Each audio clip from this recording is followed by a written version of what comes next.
नमस्कार, CSK news में आपका स्वागत है। तो दोस्तों, बड़ी खबर निकल के आ रही है। कोविड-19 के मामलों में हुई भारी गिरावट। जी हां, आपको बताएं पिछले 24 घंटे में रिकॉर्ड बताएंगे आखिर कितने कोविड-19 के मामले और कितने की हुई मौत।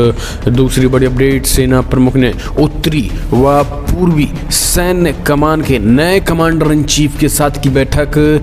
चीन और पाकिस्तान को घेरने की पूरी तैयारी है। सेना प्रमुख ने दी है बड़े अलर्ट। तीसरी बड़ी अपडेट, दिल्ली में हमले की फिराक में था काबुल एयरपोर्ट दहलाने वाला आतंकी हुआ गिरफ्तार। चौथी बड़ी अपडेट, बलूचिस्तान में सेना पाकिस्तानी सेना पर कहर बनकर टूटे बलूची। 45 जवानों को मारने का किया दावा। बड़ी खबर निकल के आ रही है। जी हाँ, बलूचों ने 45 पाकिस्तानी जवानों को मार दिया है। इस बीच एक और अपडेट में आपको बताएंगे, जहां पर बलूचिस्तान के बीच यूएई ने सुबह हुए ड्रोन हमले को रोका। सेना बोली कुछ हफ्तों में ऐसा चौथा अटैक है। यूएई पर लगातार हमले हो रहे हैं, तो एक एक करके बताएंगे। और देश से भी कुछ एक खबरें बताएंगे, जहां पे कर्नाटका में लगातार कॉलेज में हिजाब पहनने की जिद पर अड़ी तो श्री राम सेना ने कहा यह आतंकवादी मानसिकता, ऐसे छात्राओं को भी कॉलेज से सस्पेंड करो। अगले अपडेट में बताएंगे, यूपी में कैसे रेड अलर्ट और ग्रीन अलर्ट हो चुका है। गृह मंत्री अमित शाह ने समझाया हरे और लाल रंग का एकजुट होना कितना खतरनाक, तो एक एक करके बताएंगे। और इस बीच शिवसेना सांसद संजय रावत की भी बढ़ गई है मुश्किलें, एक एक करके बताएंगे। लेकिन उससे पहले एक छोटा सा निवेदन, अगर आपने चैनल को सब्सक्राइब नहीं किया तो पल पल के अपडेट के लिए चैनल को सब्सक्राइब करना ना भूले दोस्तों। दरअसल पहली बड़ी अपडेट निकल के आ रही है। कोविड-19 के मामलों ने दी है बड़ी राहत। कोरोना के नए मामलों में आई गिरावट पर लगा ब्रेक। 1,72,000 नए केसेस। दरअसल दोस्तों, आपको बता दें, कोरोना के मामलों में कुछ दिन से जारी गिरावट थम गई है। कोरोना के नए मामलों में बढ़ोतरी देखने को मिली। स्वास्थ्य मंत्रालय ने बताया है कि कोरोना संक्रमण के गुरुवार को लगभग 1,72,000 नए मामले सामने आए हैं। बुधवार के मुकाबले कोरोना के नए मामलों में लगभग 6.8% का इजाफा हुआ है। आपको बता दें, देश में एक्टिव केस घटकर लगभग 15,33,000 हो चुके हैं, जो कि अपने आप में अच्छी खबर है। तो दोस्तों, कोविड-19 हो रहा है कम। हम चलते हैं और अपडेट। सेना प्रमुख ने बनाई खतरनाक रणनीति। चाइना और पाकिस्तान के खिलाफ पूर्वी सैन्य कमान के नए कमांडरों के साथ की बैठक।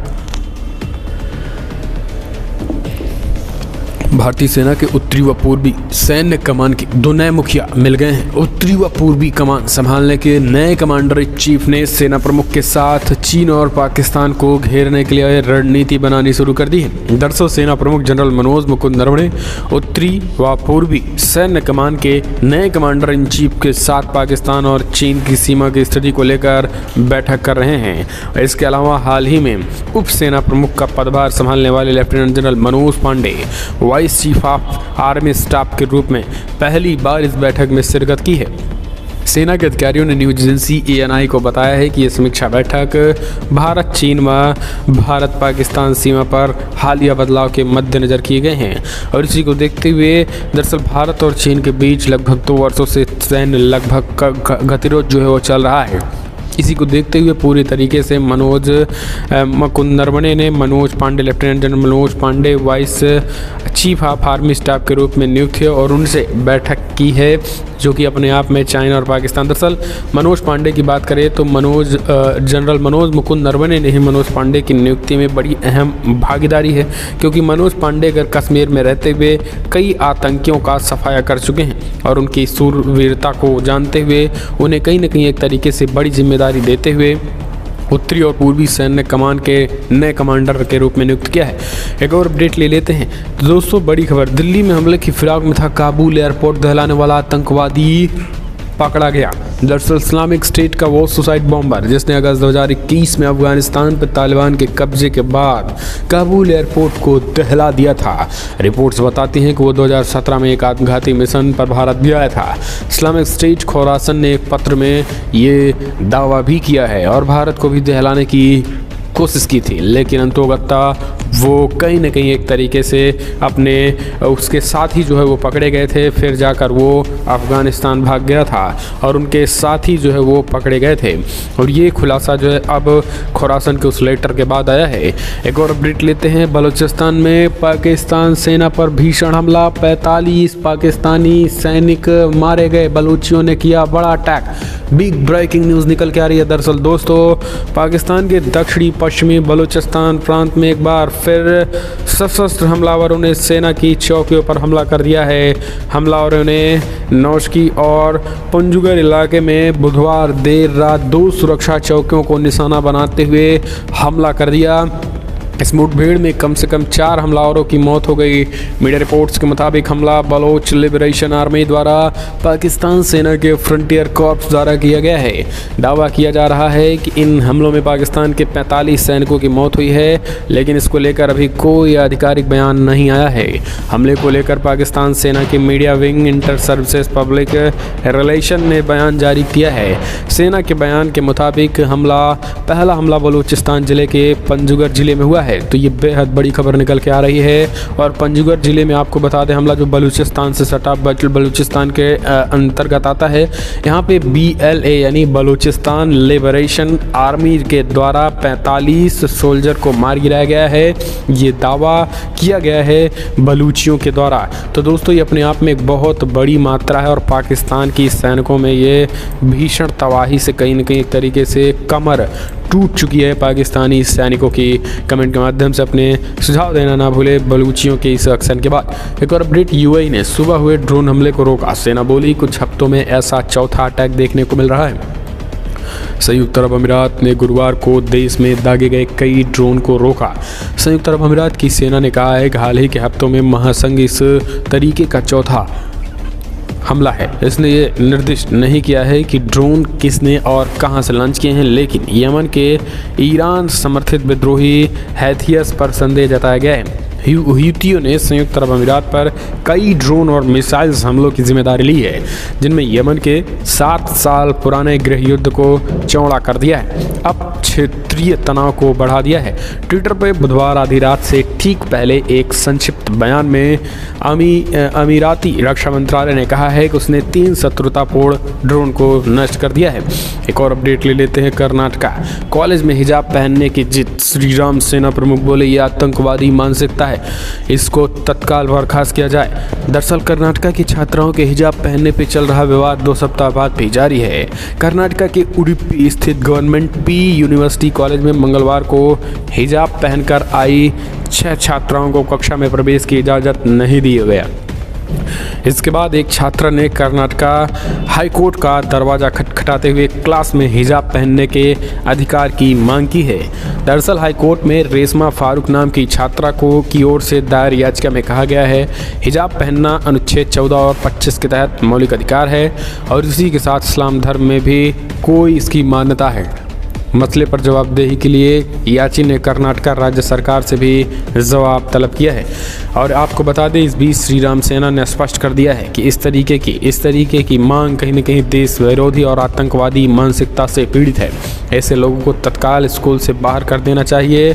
किसी भी तरीके से ये बर्दाश्त नहीं होना चाहिए। अब आप कमेंट के माध्यम से अपने सुझाव दें कि हिजाब क्या स्कूलों में तमाम आम छात्रों के बीच इस तरीके से हिजाब पहनना ये उचित है या फिर नहीं। एक और अपडेट पाकिस्तान के लिए लाइफलाइन बनी चीन का कर्ज ओलंपिक के बहाने फिर लेने जा रहा है कर्ज इमरान खान। जी हां, पाकिस्तानी प्रधानमंत्री इमरान खान विंटर ओलंपिक के उद्घाटन समारोह में हिस्सा लेने चीन के दौरे पर पहुंच रहे हैं। हालांकि ये अंदर की खबर नहीं है। जानकारों का मानना है कि ओलंपिक के बहाने वो कर्ज मांगने चीन जा रहा है। इस हफ्ते पाकिस्तानी प्रधानमंत्री इमरान खान अपने चीन दौरे पर वहां के शीर्ष नेताओं से मुलाकात करेंगे। दरअसल पाकिस्तानी विदेश मंत्रालय के प्रवक्ता ने प्रधानमंत्री खान के इस दौरे में मद्देनजर मीडिया से बातचीत में कहा है जिसमें दोनों देशों के बीच हमेशा से कायम रही रणनीतिक साझेदारी और गहरी होगी। उन्होंने कहा है कि इसमें नए दौरों में साझा भविष्य को ध्यान में रखते हुए चीन पाकिस्तान समुदाय बनाने में भी मदद मिलेगी। तो दोस्तों, पाकिस्तान कंगालिस्तान बन चुका है। हम चलते एक और अपडेट ले लेते हैं। बड़ी खबर निकल के आ रही है दोस्तों, जहां पर आपको बता दें उत्तर प्रदेश चुनाव में रेड अलर्ट और ग्रीन अलर्ट से आप बच के रहें। ये हरा और लाल मिलकर पर यूपी को तबाह करना चाहते हैं। दरअसल उत्तर प्रदेश में होने वाले विधानसभा चुनाव के लेकर विभिन्न दलों के नेताओं जनता अपनी पार्टी को आकर्षित करने के लिए चुनाव प्रचार तेज कर दिए हैं। हर पार्टी के स्टार प्रचारक यूपी में घूम घूम कर एक दूसरे पर जमकर प्रहार कर रहे हैं। इसके अलावा चुनावी वादे भी कर रहे हैं। इसी क्रम में भाजपा के वरिष्ठ नेता अमित शाह ने समाजवादी पार्टी पे जमकर हमला बोला। उन्होंने बदायूं जिले के सहसवास विधानसभा क्षेत्र में जनता को संबोधित करते हुए कहा है कि सपा बसपा के बुआ भतीजा राज में उत्तर प्रदेश माफिया का केंद्र बन गया है। अब माफिया केवल 3 स्थानों पर मौजूद हैं। माफिया या तो यूपी से बाहर हैं या फिर बदायूं जेल से या फिर सपा उम्मीदवार के रूप में। साथ ही भाजपा के वरिष्ठ नेता ने रेल लाइट ग्रीन लाइट खेल का मतलब भी समझा दिया है। अमित शाह ने कहा है कि क्या किसी ने मुलायम सिंह यादव के साथ आजम खान और मुख्तार अंसारी को पिछले 3 सालों में देखा है। इस दौरान अमित शाह ने तंज कसते हुए कहा है कि Akhilesh Yadav red light green light का खेल खेलेंगे। हम चलते हैं एक और अपडेट ले लेते हैं दोस्तों। शिवसेना सांसद संजय रावत की बढ़ सकती है मुश्किलें, 1000 करोड़ रुपए के घोटाले की जांच आई आज। वेटियों के बिजनेस पार्टनर की ईडी ने की जांच। दरअसल भूमि घोटाले में जांच की आंच अब शिवसेना नेता संजय रावत के घर तक पहुंच गई है।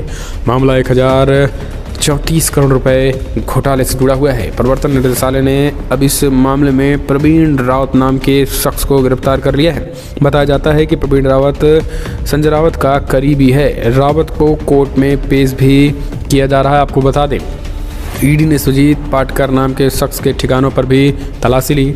सुजीत संजय रावत की बेटी पूर्वसी और विदिता के फर्म में पार्टनर है। बताया जा रहा है कि प्रवीण रावत की पत्नी के खाते में संजय रावत की पत्नी के अकाउंट से पैसे ट्रांसफ़र किए गए थे। तो दोस्तों, अब 1000 करोड़ की जांच की आंच में जो है अब संजय रावत भी आता दिखाई दे रहा है, क्योंकि संजय रावत लगातार शिवसेना का जहाँ एक तरफ पक्षधर, वहीं प्रधानमंत्री मोदी पर हमलावर रहते हैं। एक और अपडेट लेते हैं। बड़ी खबर आपको बता दें, सीएम योगी आदित्यनाथ का आशीर्वाद लेने पहुंचे ईडी के जो रहे अधिकारी। वर्तमान में बीजेपी के प्रत्याशी राजेश्वर सिंह, स्वाति सिंह से भी की थी मुलाकात।